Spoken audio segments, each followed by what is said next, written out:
All right. Well, like I said, so tonight I'm going to talk about the state of electric vehicles.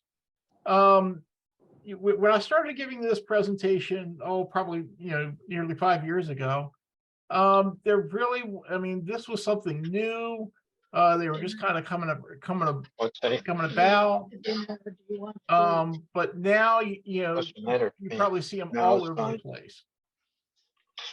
Um, I mean, it's they're just they've just proliferated. You've seen so from like I said, from 5 years ago, it was maybe 1% of the new vehicles sold to now it's over 7%. We're hitting a point in the curve where you're about to take off and it's going to jump from that 7% to 15% to 30% in no time. I mean, within the next, you'll probably 25% of the market will be electric vehicles by about 2026. And so there's Lucid Motors, which are manufactured right there in Arizona, probably up near in the Phoenix area. You may have seen some of these driving around. Typically, these are some of the more high-end luxury vehicles.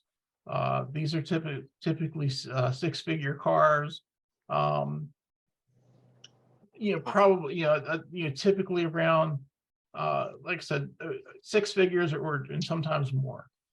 One of the things I'm going to concentrate on is I've driven an electric vehicle since 2011. I first started off in a Nissan Leaf, and I've test driven a lot of vehicles. Haven't actually test driven a Lucid, but I have test driven the Chevy line, their Bolts, and their Bolts actually before that. I also have driven the Ford Mach-E and the Mustang, the Mustang Mach-E and the Ford and the Lightning, the F-150 Lightning.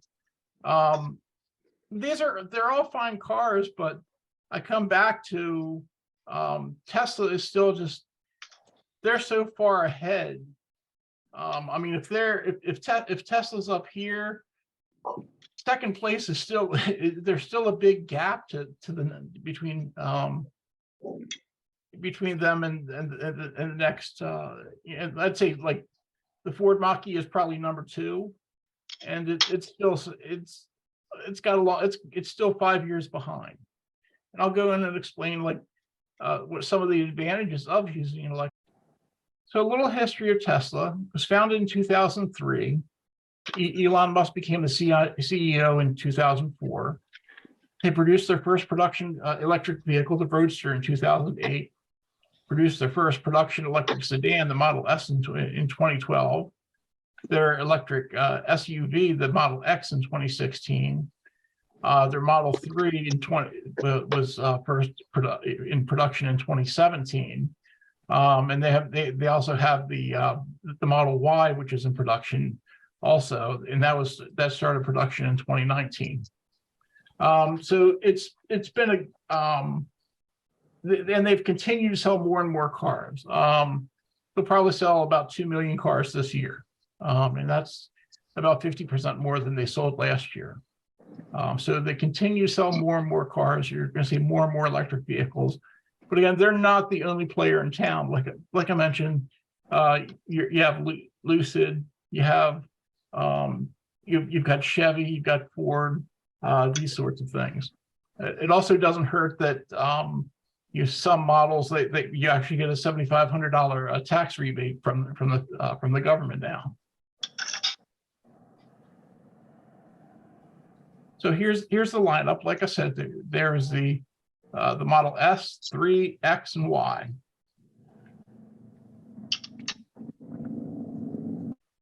So here's some feature of the Tesla vehicles this year. You're going to the Cybertruck's going to come out. This is a 500-mile range truck, allegedly. Has a 14,000-pound towing capacity, and it's bulletproof. Also this year, I guess at the very end of last year, is the Tesla, the semi truck. this is a 500-mile range and tows up to, this is what's called a Class 8 semi. It tows up to the full 80,000 pounds. Hopefully next year, the Roadster 2 will be coming out. This is the fastest production car ever with over 600-mile range. And hopefully in 2025, the Model 2, even though they haven't really named it yet, this is going to be a 300-mile range vehicle with that's going to cost around $25,000. And what that'll do is it will really take electric vehicles to the mass market. And here's some of the vehicles that will be coming soon. In the upper left there is that's the Roadster. The middle there is the Cybertruck, and towards the bottom there, that's the concept for the Model 2.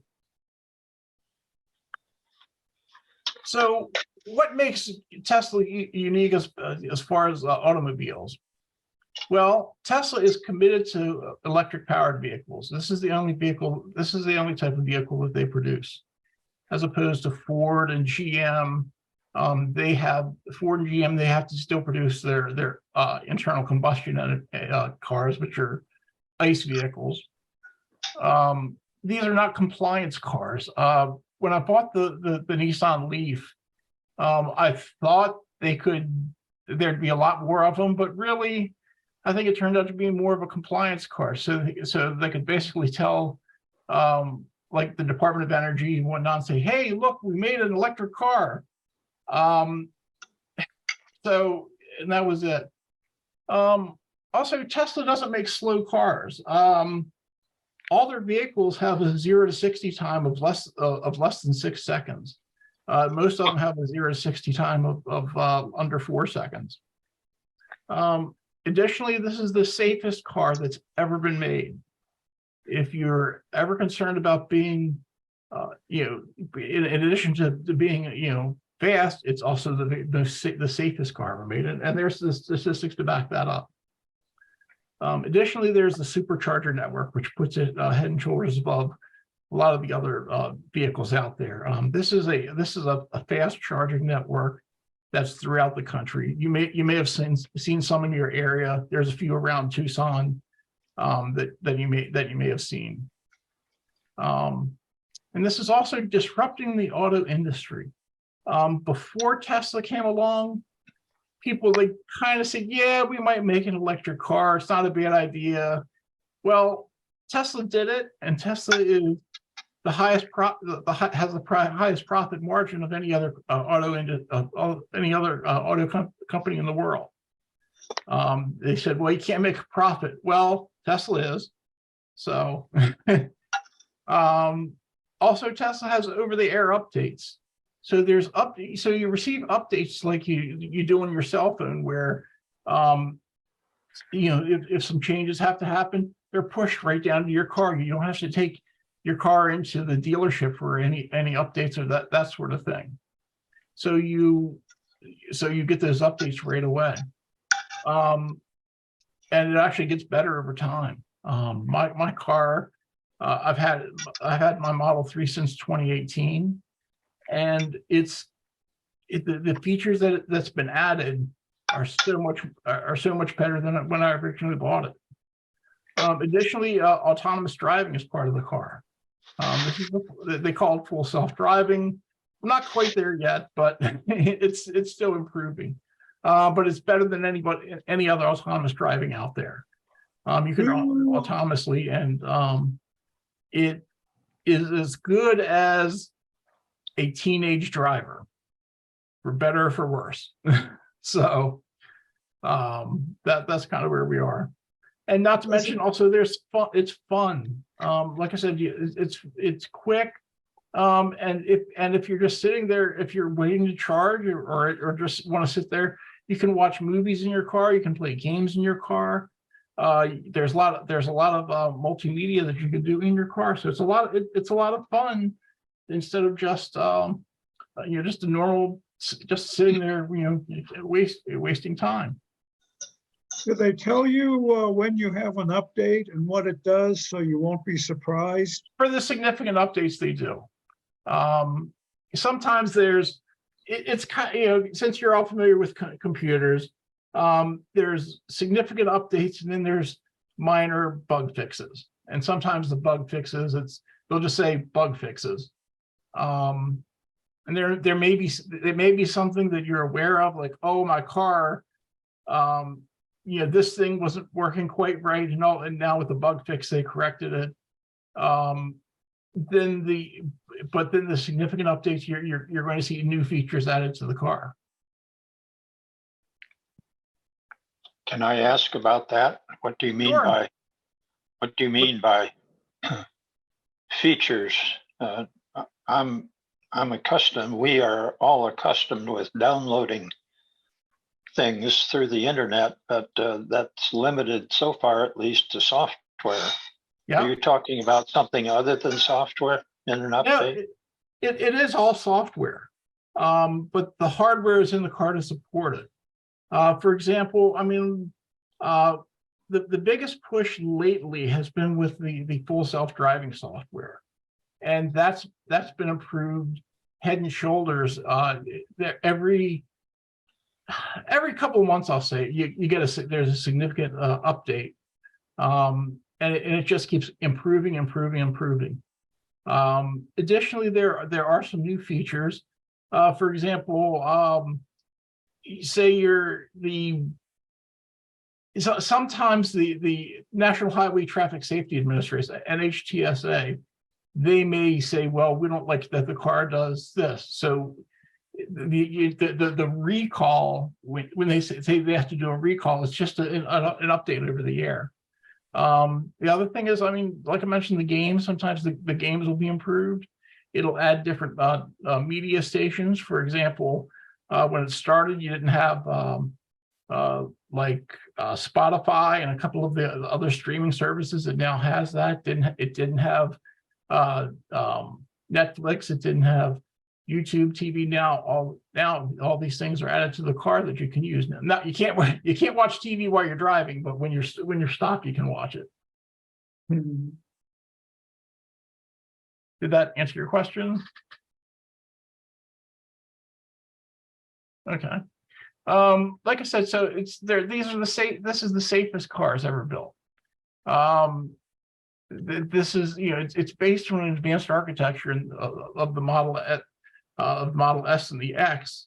And these were previously the two highest rated cars that NHTSA ever tested. But now the Model 3 has gotten even better. And I'll show you that in the graph. One of the things that makes them so safe is you don't have a 700-pound engine block that's going to come through and crush you. And that's one of the things that makes it so much safe. Also, the car is designed to, at various points, it knows where the structural problems that where accidents happen, and it's built around it's engineered to alleviate the stress on those areas. This past winter in California, a Tesla Model Y was actually driven off a cliff. You guys may have heard about this. The thing is, this cliff it's a 250-foot cliff, and the firemen, when they got there, they're like, yeah, no sense hurrying down there because nobody lives after falling, because we've done this before, but nobody survives. They saw somebody's hand move, so they immediately got down there. Everybody in the car survived. There were some injuries, but they weren't. It didn't take any lives. Everyone survived. There were other circumstances around the car, how the car ended up down there. I don't. But the thing is, that just shows you that the car is built to survive catastrophic accidents. So here's the probability of injury. This is by the National Highway Traffic Safety Administration. this has the Model 3. The Model Y is very similar to the Model 3. So, since 2011, the tests that have come through, and as you can see, it's so much that the lower bar means safer. So this is extremely safe to compared to anything else out there on the highway. What is the lower axis? It says 0, 25, and 50. What do those Right. represent? Well, that's the y-axis. That's just your the x-axis. the number of vehicles that have been tested. Well, that's the x-axis. Oh, I'm sorry. So three vehicles so far. Well, right. Those three again, and the Model Y has been tested. And it's pretty much the same thing as a Model 3. So, what does 6.5% relate to for a non-Tesla?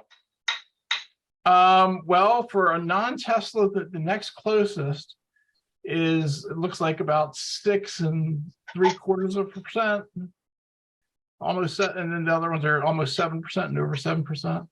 And this is the probability of injury in an accident. Those 0 to 50 are other models made by other manufacturers. Correct.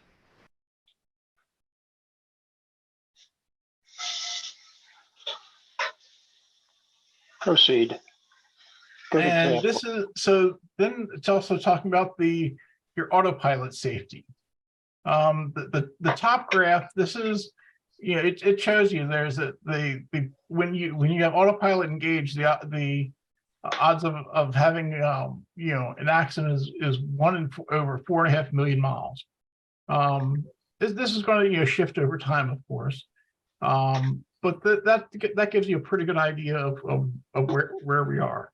Even without autopilot engaged with the Tesla vehicles, it's one in every 2.27 million miles. And with the average U.S. car, that's 1 in every 479,000 miles. So on the best case scenario, you're 10 times safer, and even without having the other active features involved, you're still 3 times safer. That's impressive. So superchargers. One of the issues that a lot of people have with electric vehicles is charging. The vast majority of the time, personally, I charge from my house. I'm saying 95+% of the time. Because I just come in the evening, park in the garage, plug it in, and come in. When I go out in the morning to go to work, I'm fully charged. So there's no it takes no time, none of my time that it would take this. But for road trips, the Tesla network, you're part of the network. They have all your information. They know about your car. You pull up to the charger, you plug in, and it starts charging. You can, at that point, you can take a restroom break. You can get a snack, something to drink, that sort of thing. Usually in that 15, 20 minutes it might take you to do those things, your car will have enough charge so you can continue your journey. And that's one of the big advantages, where a lot of other vehicles, they're depending on third parties. And third parties do a pretty good job, but they still don't hold up to the Tesla chargers.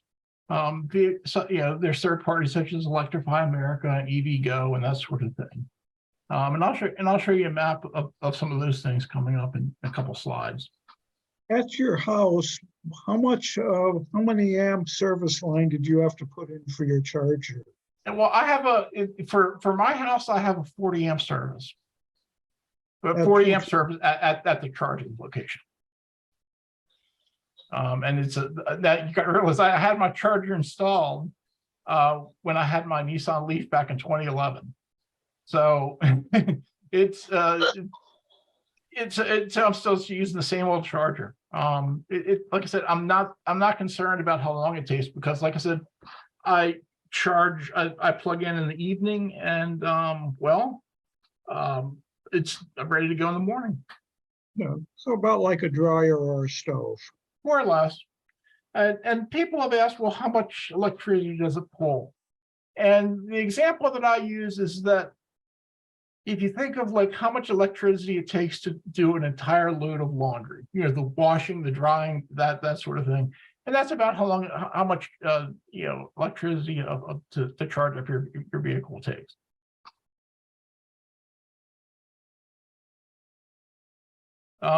Yeah, so there's plenty of home charging options. Yeah, on the top picture here, this is the charger made by Tesla.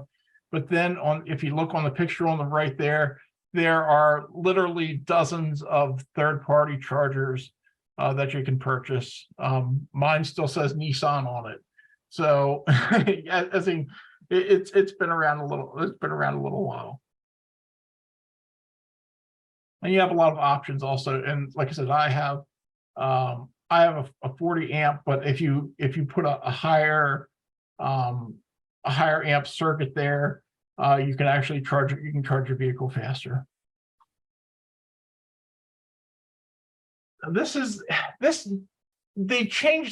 Tesla changed their map, and it's fine if you're looking at it on the computer screen, but if you look at all the little red dots on this screen, I hope you can see them. Those are superchargers throughout the country.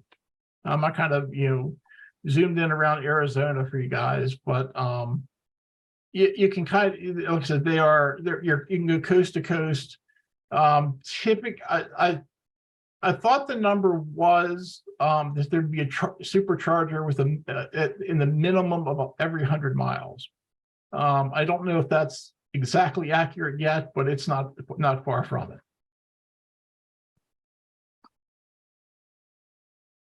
And there's another service called Electrify America. They also have a lot of charging stations across the country. It looks like more because they're bigger dots, but they do have a good number. They have a good number of chargers also. And a lot of times, people, when you have an electric vehicle, you'll have the apps, from like I said, Tesla, or if you have another electric vehicle, you'll have the app from that particular company. A lot of times you'll get third-party apps also. I mean, it's just another app on your phone. It's not that big of a deal.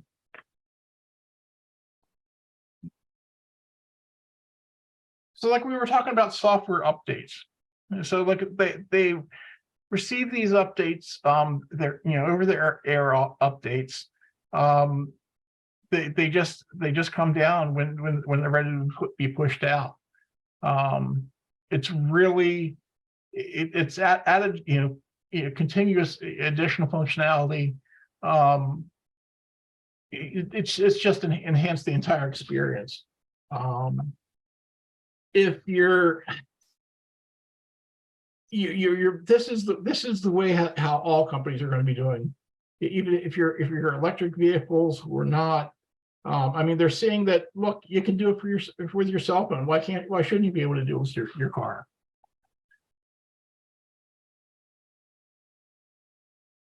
So autonomous driving. Tesla vehicles, they have 8 cameras around them currently. Additionally, they have radar and ultrasonic sensors too. The plan is that they want to use vision-based systems whenever possible, because if you think about it, all the roads right now are designed around, well, humans, and we only have vision. So it doesn't, for us to not use vision, you're kind of you're ignoring what's already in place. So it'll use these autonomous features. It can you can detect traffic signals, you can detect stop signs, detect speed limits. It sees the road, it sees the lines in the road, so it knows where to go. Any questions on that?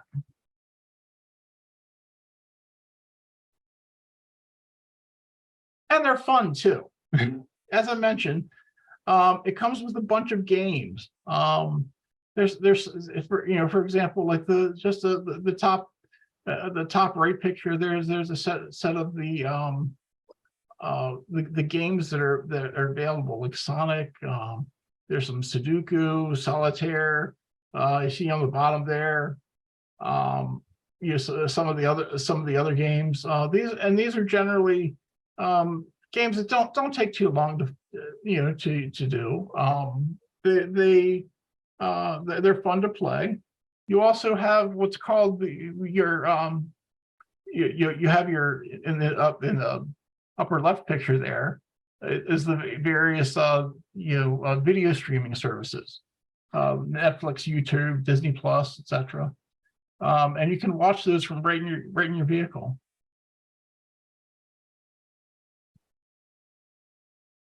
So what's next? So the next, so autonomous driving will continue to evolve. Right now we're at kind of a level 2 driving. My arrow may be a little high. I keep hoping it'll get more autonomous, but well, we're not quite there yet. But it does. Like for example, I went and got some dinner tonight, and I was on the full self driving the entire time, and I had no disengagements. And it took some. I had some highway. I was on the highway for a while, and also I was on some back roads. So it handled all types of traffic.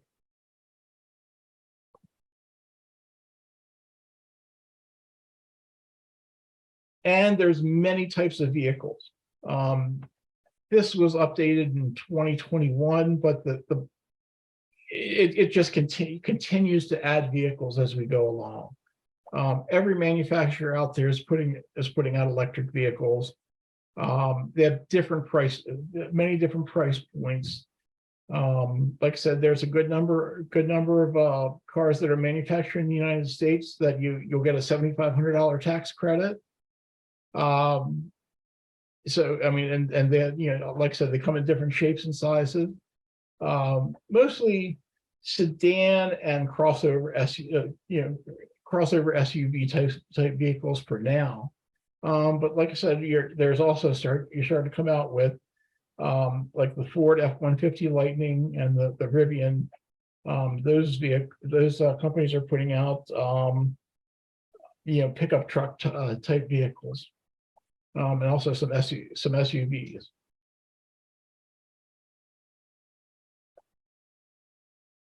Here's some popular EVs that are for 2023. The red one in the left-hand corner, that's the Volkswagen ID.4. On the right to that is that's the Porsche, their EV that they offer. Also, in the lower left, that's the Rivian R1T. That's their pickup truck. And in the lower right, that's the Ford Mustang Mach-E. Coming down the road over the next few years, you've got the Volkswagen bus in the upper left. There's the Jeep. What is the name of that Jeep? I don't remember exactly. There's a Jeep variant coming out. Lower left, that's the Mercedes EQS, and the lower right is the Chevy Silverado EV. So like I said, we're starting to get more and more different types of vehicles that are coming out. And then we have some other things are looking a little bit different. The upper left there, that's the Aptera. That's a 2-seater that's solar powered. And it's supposed to be it's going to cover very reasonable for a $400 range. The Cybertruck kind of is obvious, and when you see a Cybertruck, you're not going to mistake it for anything else. And in the lower left there, that's the new Lucid that's supposed to be coming out in the next year or two.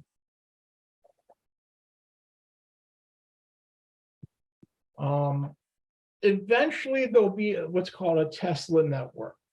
This is where there'll be essentially a robo-taxi, where the car, you use your app to call it. It's kind of like calling an Uber, essentially. Where you call it, it'll come and it'll pick you up, take you where you want to go, and you get out and go do your business. And the car will go away and pick up the next. Like I said, just like Uber, it'll go pick up the next passenger. I mean, also like currently, Cruise is doing this. I think it's Cruise, yeah. In the Phoenix area, they're kind of geo-fenced on the area that they can go in the Phoenix area. But this is working. The advantage of this is you're going to be able to take the car that you own, the Tesla that you own, and it's going to be out there making money for you. Like right now, 85% of the time or more of your car, it's just parked. Where this will put your car near 100% of the time that it's actually paying you. So your car's earning its keep, you could say. And the other thing is when we get to this, we'll have the point where you can choose the type of vehicle that you have. For example, if you're just, I just need to run to the store for a couple of things, well, then just any car will do.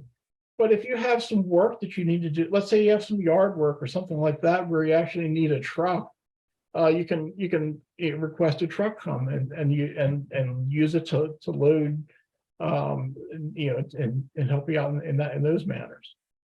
Hopefully, this will be coming within the next 5 years. And here's this. Got a couple pictures of the Cybertruck in the wild. There it is. It looks okay. It looks okay in urban areas like New York also. And that's all I have for us today. Any questions, comments, anything? I think U.S. government requires vehicles to have mirrors. Like you cannot use cameras yet. Europe allows cameras, I think. That's true. But the other thing is that the way the law is written, is that manufacturers are required to put mirrors on the car. Okay. And then you can take it off.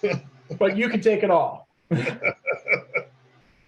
So that's going to be one of the. We'll see how that. Personally, and I should have put a newer picture. These pictures are a couple months old. They've got some newer pictures, and the side mirrors are more of a triangular shape, more aerodynamic. Personally, I'm going to leave the mirror on. I don't need the aerodynamics that much.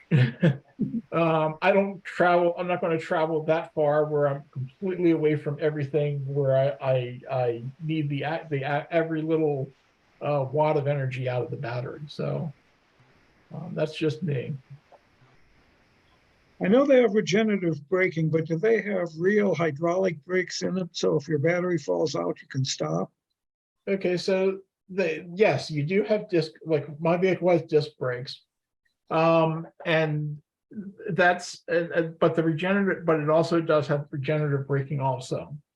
Oh, So they- what that allows you to do is, so that's one of the less things of wear and tear that you're actually going to that you have to worry about with the regenerative braking. It is that you don't. It's like, for example, my car has over 80,000 miles on it. The brake pads look like they've had less than 10,000 miles. Let's 'Cause I say use the you're brakes so driving seldom. out here to meet us. It's a moderate 105 degrees out in the sun. Uh-huh. How much mileage are you going to lose with the air conditioner? No, that's the beauty of it. This is one of the things where Tesla's really they've done a lot of research and made improvements in their vehicles. So as opposed to the standard kind of air conditioning, they're actually using heat pumps in the vehicles. The heat, it's not so bad. That has maybe 3 or 4% on, that's going to affect your battery. The heat when they're using, I'm sorry, with the cold when you're using the resistive heating, that has more of an effect than using the air conditioning. Does the distance you go depend on the speed you're going? I know the time will be different, but Yeah, I mean, if you drive just fast, you get it's one of the laws of physics. If you're going at a certain rate, you're going to be using more energy. I mean, it happens with your normal ICE car also, where if you don't want to use so much gas, you go slower. So, but if you don't mind burning through the gas, just like your battery, if you're not concerned about how much of the battery that you're using, then you can go as fast as you need to. I mean, most Tesla cars, their top speed, even for the lowest trim variants, the base model, their top speed is still 130 miles an hour. Do So you is have there, an AM, do you have an AM radio? No. I read, I mean, I get all these weird feeds, and one of them is car power engineering. They were talking about power supply circuits at 1.5 megahertz, which happens to be just inside the AM radio band. Yep. And the broadcasting people and a lot of people who like broadcasting are complaining about that the cars won't allow listening to AM radios. Right. So what Teslas and other vehicles do, they have streaming services where you can actually a lot of those AM stations, they have a streaming complement where the broadcasters that you're used to listening to, typically you can find their radio station as part of one of the streaming services. Good. where are you located, Michael? I'm in Maryland. Maryland. Okay. I wondered because you said you went out to dinner before this presentation. Oh yeah. It's only Yeah. 6:45 here. And what's the source for that chart that you have for prices for various models of vehicles? So this is through my the local group here. This is the Electric Vehicle Association of the Greater Washington D.C. area. EVADC. Sorry, say that again. I can almost read that. Yep. EVA. EVA, Electric Vehicle Association, DC. Oh, DC.org. Okay. Yep. That's helpful. And they have a PDF that you can download that's gives you more information than what I'm presenting here. I mean, this is just for reference. So this is, you're going to, they're a great group. They try to go to a lot of the with Earth Day coming up. A lot of us will be out at in the community showing them the electric vehicles that are available. One Have you thing taken that, it out in Hagerstown in West Virginia and have fun with it? I'm sorry, what's that? Have you driven it out around Hagerstown where the scenery gets interesting? Yep, I've been. I mean, I've been up there. In Hagerstown, Maryland. That's Yeah, I've been not up on there. the 70, but on the regular highways. Yeah, I'll take Route 70 right out there. as I understand it, the hardware for various features is already in there, but the software is not activated until you pay more money to do that. For the full self-driving, that's correct. That's one of the things. What Tesla they offer, you can buy it when you know, for example, when you buy the car, you basically buy it straight out. Or if you know you want to just try it out, you can get it on a monthly basis also. And that's just the full self-driving. The other features, the updated interfaces, the various improvements that they make, that's just part of the normal over the air updates that come out every so often as they're deemed, usually every couple of months.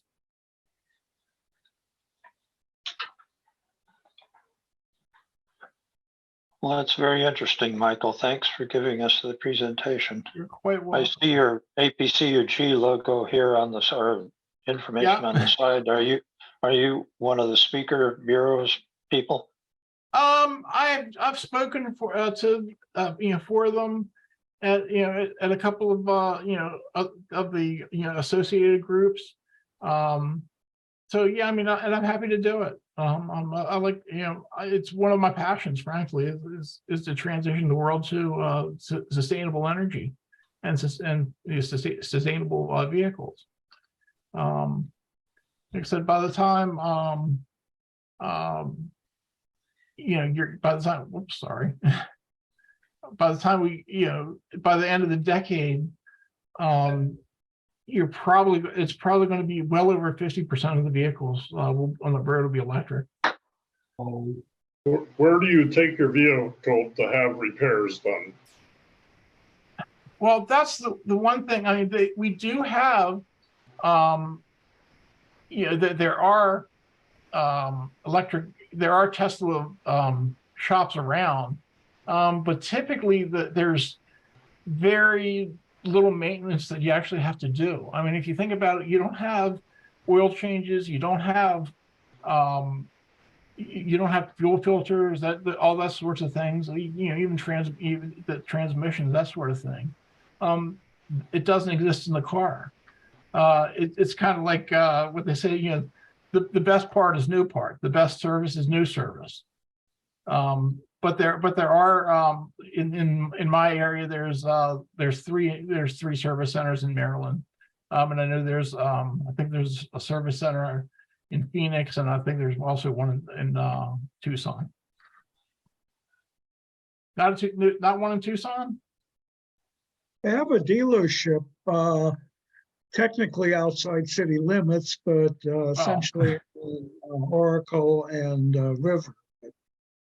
Okay. So you still have to rotate the tires, right? But your point is you can do that by anyone. You can do simple the tire changes, and like rotating the tires. That's the thing. You typically have to rotate the tires when you have uneven wear on the tires, and that's because for cars that don't have that are not balanced evenly around, because the center of gravity and the way that the battery pack works with electric vehicles, a lot of times they're very balanced. So you very rarely will have to actually to rotate the tires. You'll wear them out before you have to worry about rotating them. Do you have two-wheel or four-wheel drive? On my vehicle, I have two. I have rear wheel drive. And does it have two motors and two motors Just or one. one motor and a differential? Yeah, just one motor. And there's no differential. Really? Nope. That doesn't sound right. Yeah, it's not necessary. Well, Because if it's got one motor and the wheel's going to turn at different speeds going around corners, you need a differential. well, that I see what you're saying, but you're not going. It's not going to make, again, because the motor is, if you think about it, a standard size differential like in the back of your car or sometimes the front of the car. That size, that is the size of the electric motor in an EV, in a Tesla EV. And there's for my car, there's a single motor that's there, and it goes it doesn't need the transmission to change your so you don't have to like step up or step down the speed of the motor. So the speed of the motor is always the same relative to the speed of the tires. Correct.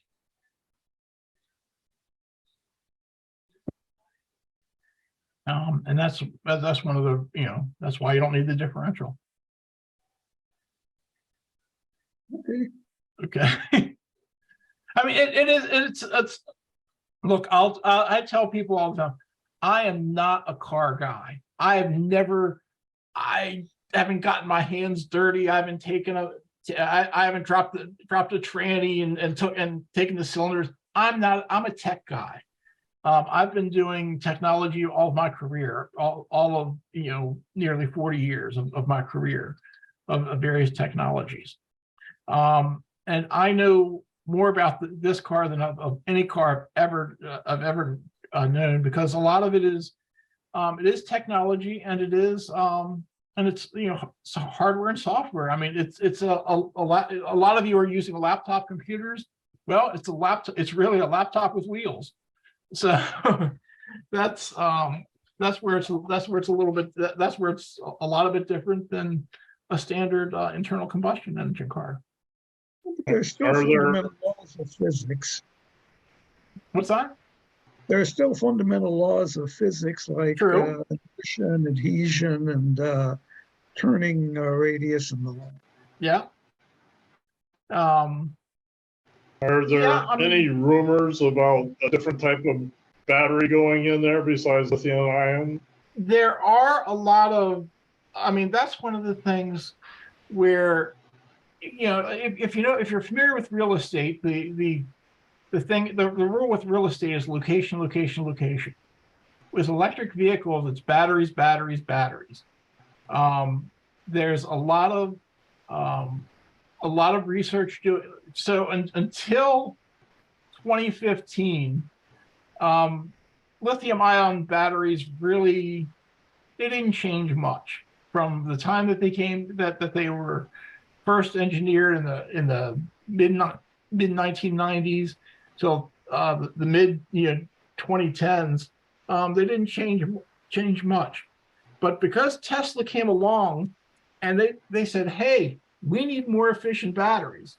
We need to change the chemistry so that we can get a better production out of these batteries, out of this space. At that point, that's when a lot of these companies really jumped into saying, hey, we can do better.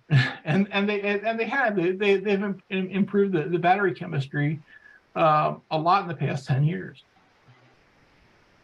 And in the next 10 years coming, it's probably going to change a lot more. Is it basically Michael, the same battery? Go ahead, George. What does your insurance company think of your Tesla? Okay, so insurance companies, all they look at is replacement value. If the car is, if it's a $20,000 car, insurance companies are going to charge X. If it's a $150,000 car, they're going to charge Y. They don't care. they really, because I've shopped around a lot, and I've pointed out, saying, hey, this is the safest car. They're like, I don't care if you live or die. If it's going to cost me a lot for the car, that's what they're concerned about. So they really, I mean, they look at the replacement value. Well, they love you. They're going to make money off of you because they'll have less problems. Exactly. Yeah, I mean, but that's just that's just how they've looked at things. They look at the replacement value of the car. They're basically the same battery that they're using to put in houses for solar systems. Pretty much. The thing is where it's a little bit different is that the batteries in a car they're going to charge and discharge a lot faster than what you're going to put into your house. So you can have slower charging, slower discharging type batteries in your house than you would in your car. Those are the different types of chemistries that you'll use. I mean, again, until recently, a lot of vehicles have what's called nickel. What was it? Nickel metal hydride. Nickel metal cobalt lithium ion batteries. And then like recently, one of the more the types of battery it's called LFP. It's lithium. What's that? Lithium iron phosphate. Okay. Phosphate. So, and the thing is, those batteries, they may not charge or discharge as quickly, but they're more resilient. They actually last longer. They're a million mile battery. And that's where and a lot of people say, well, how about when I got to change my battery pack? I'm like, you'll do it at 1,000,000 miles. So when you get there, let me know. Can you say anything about using hydrogen as a power source? It's being used in some railroad engines. The challenge with hydrogen is that it takes more energy to make liquid hydrogen than you're getting out of it. So that's, and there's several YouTube videos out there, and there's a lot of studies. It's like, it's a great idea, but to get hydrogen to the state that you use for vehicular power, it's going to take more energy to get it to that state than you're actually going to get out of it. I wish it wasn't that way, and that may change in the future, but I mean, as of today. I also heard that hydrogen isn't good for a start and go sort of thing, that it mostly charges a battery that's used for the propulsion. Yeah, I mean, there's some issues with it, and that's, frankly, I don't see it really being used in the real near future. Maybe 2035, somewhere around there. But a lot more research is will have to go into it. Of course, if you put enough hydrogen in a car, it'll float away. Well, that's the thing is with the Cybertruck, it's supposedly it's waterproof and it'll drive it'll forge a stream. We'll see. We'll see. And I'm not going to be mine's not going to be the first one to do it. So I didn't see any bed on that Cybertruck. I assume it's there somewhere. it is. Let me try to bring up a better picture. And I got a bunch of pictures here.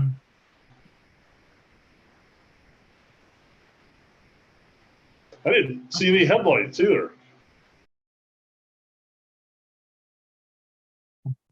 There you go.